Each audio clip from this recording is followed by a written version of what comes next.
Good day and welcome to GoodX stock training. We are going to teach you a little bit about stock today, how to handle it in GoodX and how to set it up, and then also the whole stock management process from the start until the end where we will come to reports. First, we're going to give you a little bit background about GoodX and also around the Learning Center where all our online manuals and everything that you need for your stock and everything otherwise in GoodX you can be get it from the Learning Center. So the first thing that you will get is your login details to your Learning Center, and from there when you receive your login details you can log into the Learning Center. Now our Learning Center is an web-based, so you can print everything from there. You can search anything that you need to search for. So you just type in the URL that we will send to you and then your username and password. Now from there you will get to the home screen, and on the home screen you will see the bookshelf, and on the bookshelf you will see here is the web app and then the desktop app. You have the glossaries for the desktop app and the web app, and then you have your guideline booklets. Now today we're going to do stock training, so we're going to concentrate on this book, stock, on the pink bookshelf, and then if we go to stock you will see we have a glossary of terminology. In the glossary of terminology you will find the whole glossary of GoodX for stock purposes. Now here you can also search for a specific name, like say for instance active item. If you don't know what active mean, then it will give you all of the different descriptions, or where active is in the description or otherwise in the detail. So here you can search for it, or otherwise you can click on the A, B, C, D, or otherwise you can click on all. So from here you will also see, for instance, active item. The stock item is active. The stock item can be used on the patient bill, or otherwise sales and received purchases. The stock item can be adjusted. Now also you will find the roadmaps, and the roadmaps will tell you where can you do this. Where can you do this function, or otherwise in which module can you find it. So for instance this one is in the stock module. You will go to the menu option, stock setup, and then you will go to this sub menu that says stock, categories, correct, choose the correct item, then edit the item, and then you can make the item active. We will come to that. I'll just explain to you how the Learning Center works. From here you can also you can search for all the items, you can print this, and in the booklet that we provide, the guidelines booklet that we will come to now, we provide also this guide after the glossary for you. So in here you have your stock management guidelines. Now this is the whole process of stock. You can print this, or otherwise you can read it online, but in this the guidelines will explain to you why are you doing this. The user manuals will explain to you how are you doing this on the system, from step 1, step 2, click here, so on, where the guidelines explains to you when are you going to use the certain functions and how to manage your practice. Now on this book you can go to the different parts. We're going to discuss the whole booklet, and the training will also be according to this booklet of the guidelines. Okay, if you want to go back, here you can see the stock user manuals. So say for instance you want to set up a warehouse, you can click on setup of the warehouse, and here it will tell you create a warehouse. Select stock from navigator, click on stock setup and select warehouses from the list. So on you can go, and it explains to you exactly each line, each click that you have to do, and it explains to you how to create it. Okay, so we have 3 different types of information on the Learning Center. Is your glossary and your roadmaps that explains to you the terminology and where to find it. Then you get your guidelines, and the guidelines explains to you how are you going to do it in your practice, your management, why are you doing this, and then your user manuals shows you how to do this on the system. Okay, so if there is any questions according to the user manuals, please ask in the live chat. And also please remember, when you watch this stock live webinar or otherwise the recording afterwards, just change your settings, your quality. So when you hover over your video on YouTube, you just click on the little sign for settings, and then you choose quality and change it to 720. Then the view will be much better. And also make sure your red icon is on that says live, that you don't have a delay between the live and the recording.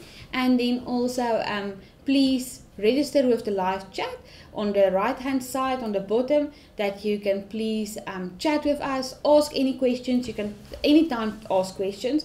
We will give at the end of each section, we will give you a 5-minute time slot, or maybe say 2 minutes time slot, that you can ask extra questions. But please type in the questions as we go along, and then we can discuss the questions. Okay, so just the stock flow that we are also going to discuss now. You will always start with the wheel, and then we have our different sections in the wheel. Now here is our stock process flow in the practice. So you will always start with stock orders. From there you will have your item management. Now under stock orders, we will discuss this, all of these processes in really detail when we come to that sections. But on the stock orders, you will order your stock with the assistance of the minimum and maximum levels, and also of the reorder levels. And then you have your item management, and there under item management you will do this on a daily basis: make items active, make items inactive, link the items to the correct counting locations, stuff like that. If this is kept up to date, it's not going to be a daily process. Only when changes come in and you buy new stock items, or items is getting discontinued, then you will need to do item management. Now under stock purchases, that is when you buy your stock from the suppliers, so we will look at that. And then you have your sales, and that is when you use it on the patient, or otherwise when you sell it to the patient. So, and all of that happens in the data part. Okay, then you have transfers. Only when you will use transfers if you are working with multiple warehouses and you have to transfer the stock from the one warehouse to the other one, or from one location to another location. Then you have your corrections. Under corrections, you will get your stock adjustments and your credit notes. We will come to that. And then a big part of stock management is your stock take. Now, stock take, best practice will be every 3 months, a full stock take, and then you also will have cycle counts through the month or through the week. Then you have your reports, and that's your last part. And the report shows all of your processes, movement, and everything that happened in each one of the sections into your reports. So you'll see the big picture, how many stock do you have left, when. Also, you can see there if there is any mistakes. You can see the, say for instance, scheduled medication, which patients did receive the scheduled medication, anything in this report. Your cost of sales, your stock usages, everything will then be summarized into the reports.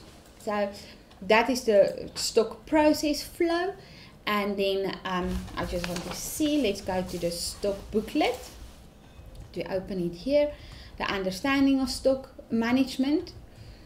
We've discussed this a little bit so far. Just remember that GoodX is an integrated financial system. So anything that you do in the debtor part, the patient side, or anything that you do on the creditor side will influence your stock management. So inside the stock management, there is not a lot of work that you have to do. When your data is up to date and your creditors is up to date, then there's really not a lot of stock management that you have to do in the stock process. There's only the stock takes, and then also your stock adjustments for broken stock, expired stock, and then lost stock that comes in. All of this will go back to your income statement, your balance sheet, and your trial balance, and also this show you the VAT that you have to pay over if you're registered for VAT. Now, if we go to the next one, I want to show you, let me just change the screens. on here, I want to make it a little bit bigger. Okay, now just a chart flow, and also this is in your booklet, that you will see the understanding of the stock process flow inside your practice. Now from here you can see the stock setup.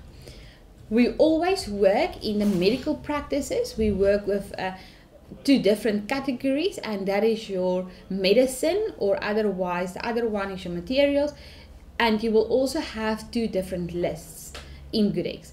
When you work with iQuest or working with hospitals, then you will only have one list, and the medicine and the materials will be combined. Okay, so depending on your setup and depending on how do you want to work, if you're going to work with multiple warehouses or a single warehouse, you will need to discuss this inside your practice and see what is the best setup process that you're going to have to set up in your practice. Now, depending on how do you want to see your reports, you will be able to decide on how to set up your stock. If you want to see a certain, say for instance, a pharmacy, and you want to see the income that pharmacy is bringing you into your practice, that will be one warehouse. If you want to see, say for instance, the consultation rooms, each consultation room, what income are coming in from that consultation room, from the stock, then you need to set that up as a separate warehouse. If you only want to see the income or the movement according to the whole practice, then you will set it up as only one warehouse. So depending on how do you want to see your movement and how do you want to see your reports at the end of the month and the financial report, that will determine how many warehouses are you going to need to set up. Please just remember, the multiple warehouses will be extra admin that you need to do according to transfers, and you have to transfer the stock items from the one warehouse to the other one to keep the stock up to date. So when you take, normally we have a main warehouse and everything is captured into that warehouse, and then you can transfer it to the certain warehouses that you need to take the items for. Now a good example is, especially in the hospitals, if you when you are working in a hospital, you will have your theaters as different warehouses, and then also your pharmacy as a warehouse, and your wards will also be separate warehouses because they also keep stock. Now in a normal practice, a medical practice, say for instance you are a GP, a dispensing GP will have maybe two warehouses, a main warehouse that is the pharmacy, all the stock is coming into the pharmacy, and from the pharmacy will transfer the stock to the consultation rooms. So you can have only one warehouse for all the consultation rooms, or otherwise a warehouse per consultation room. Just remember the transfers from a certain place until to the next place that stock must go to. Now that depends on your stock setup. You will have your main warehouse, and then you will have, and that is always your receiving warehouse. Your main warehouse is always your receiving warehouse, and that is where you will capture your supplier invoices. From there you will have your warehouse A, warehouse B, warehouse C, and that warehouses is you link that to a certain service center. So when you do your billing on the patient side and you choose pharmacy, the system knows that you must go and take that items out of the pharmacy warehouse. Or otherwise, if you say consultation room A, the system knows that when this warehouse is linked to consultation room A, and that will be the indication to the system that he needs to take that stock out of that warehouse. Now there can be multiple service centers linked to one warehouse, but the other way around cannot be happening. So you cannot do the multiple warehouses to one service center. So you can only link one service center to multiple warehouses, or otherwise one service center to one warehouse, depending on how do you want to set up the stock management. Now each warehouse will have a counting location. Now a counting location doesn't keep movement. A counting location only assists you in stock take processes. So it will you will build a stock list that tells the system this item is on this shelf, or this item is in that cabinet, that item is in that fridge. So depending on your counting locations, you can have a fridge, a shelf 1, shelf 2, shelf 3, or a glass cabinet, drawer 1, drawer 2, or an emergency trolley, left cabinet or left drawer on the emergency cabinet, top drawer, depending on how do you want to see it. Now we will come to this again under the stock take section, but it is best practice to set up your locations of not more than 20 to 30 items, that you have one page per location that you're setting up. Otherwise your stock take is getting too difficult. We will discuss that again inside the stock take process, how to set up your counting locations, but for now we're just explaining to you the basic of the counting location. So please just keep in mind when you set up your counting locations that you don't have one counting location for the whole practice, or one counting location for the whole room if you have like say for instance 50 items inside that room. Then counting location, you will set up your counting location. So for instance fridge shelf 1, fridge top shelf, fridge middle shelf, and then you will link your items to that counting locations. Now at the end, when you do your stock take, you will consolidate all of these counting locations of that items into one warehouse. An item can have multiple counting locations. So say for instance you have needles in consultation room A and you have needles in consultation room B. The system will consolidate it into one general bin and it will be posted to the general bin. So everything in the movement on your stock items will be captured per warehouse inside that general bin, and that's your posting bin. From there you will have your stock take roll, and then back to the process where it starts again from receiving the stock, selling the stock or using the stock on the patients, and then back to your general bin again to your stock take rolls. Okay. Is there any questions that you have according to the stock setup process? Please ask it now that we can discuss this. And then we will just go to the stock setup flow on the user manuals. I just want to change this one. Stock take, no, not stock take flow. Let me just get a correct picture.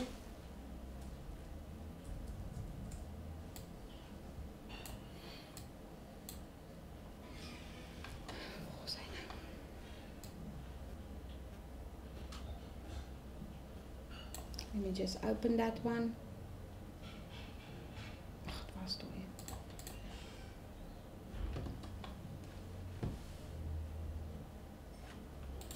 Sorry you guys, I'm just going to save this one.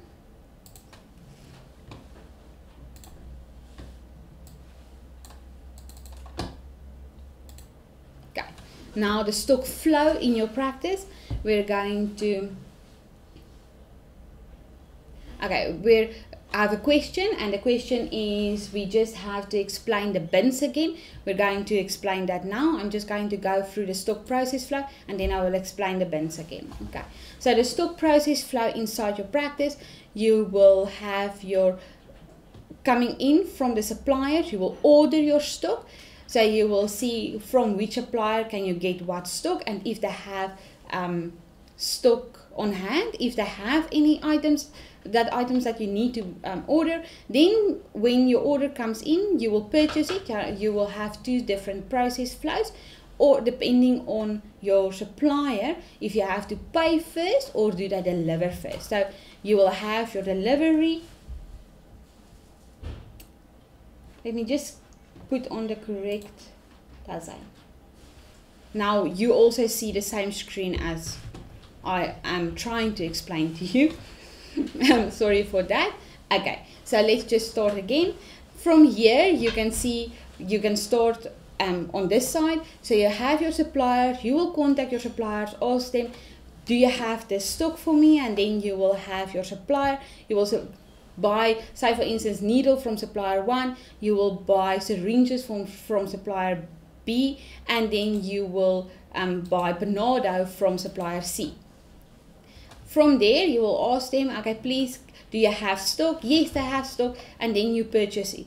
From there, you will decide on what type of arrangement do you have with your supplier, and it will maybe be a delivery first, then you capture your purchases into your system to bring your stock up, and then you will pay the supplier. Or otherwise, you need to pay your supplier first, then they deliver the stock, and then you can capture your supplier invoice into the system to show that you have received the stock.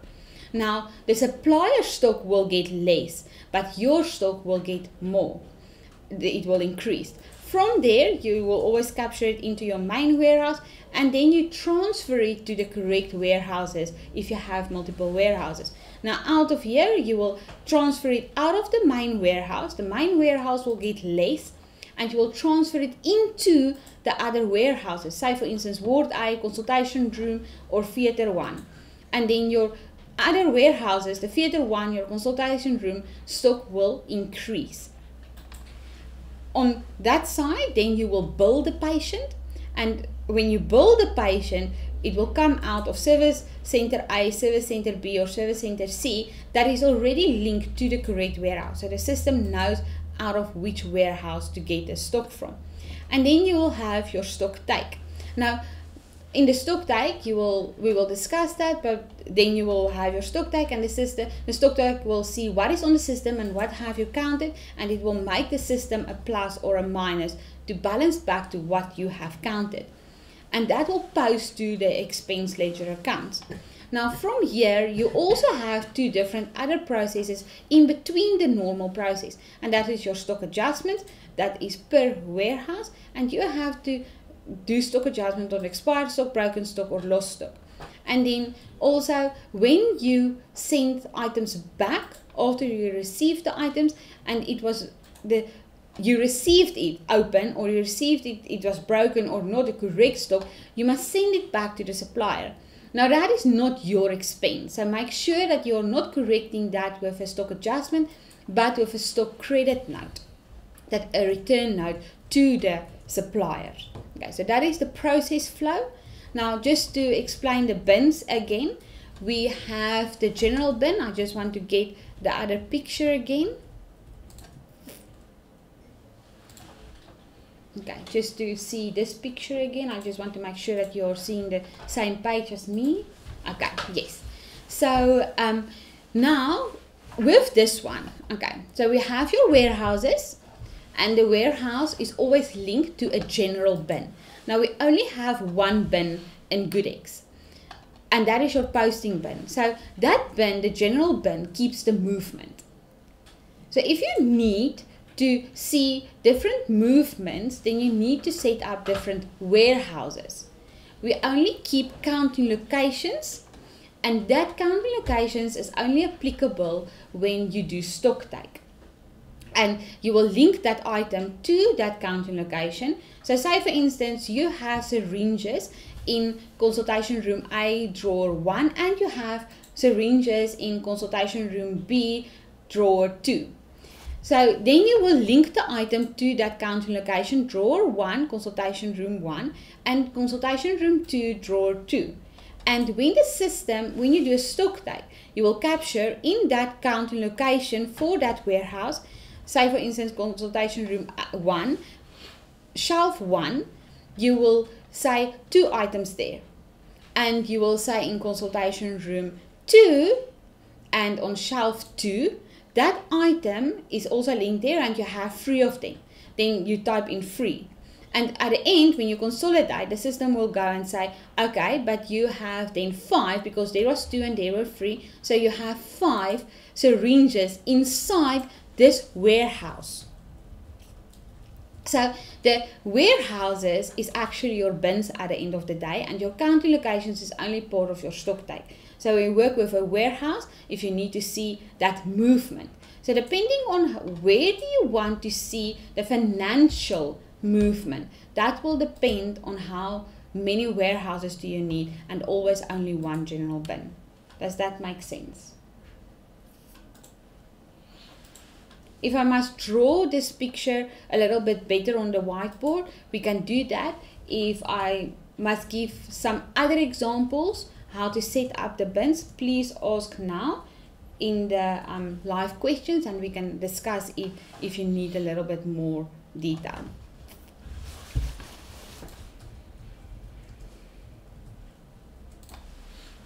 Okay, so we have discussed the stock flow inside your practice. I just want to put off this one. Okay, from the booklet we have discussed a little bit stock management, understanding your stock process flow, and then also, sorry, let me just translate. Okay, so understanding stock management, then you will see understanding the stock process flow. You also have your stock setup flow, how to set up your stock. And please, when you set up your stock, please ask your FCL, your first client liaison from GoodX, to assist you in setting up your stock. Tell them your scenario. How do you want to look at your stock at the end of the day, and they can also assist you in the best process how to set up your stock. Now, the best practice, create a picture on a piece of paper, and then you can see what the end result must be, and then you will also see what your stock setup must look like. So create a picture, draw a picture on side a normal page, and then it will give you a better picture on how to set up your stock. Now we're just going to take a little bit break and then we're going to start with the stock orders. I just want to see what time it is. Okay, so we have 2 minutes. I just want to see how late we were supposed to start a stock order. Yes, so we're going to take a 5-minute break, and then 10:05 we will start with the stock orders, with the second section. Please, if there is any other questions, please let us know now inside the live setup, the live chat, sorry. Thank you very much.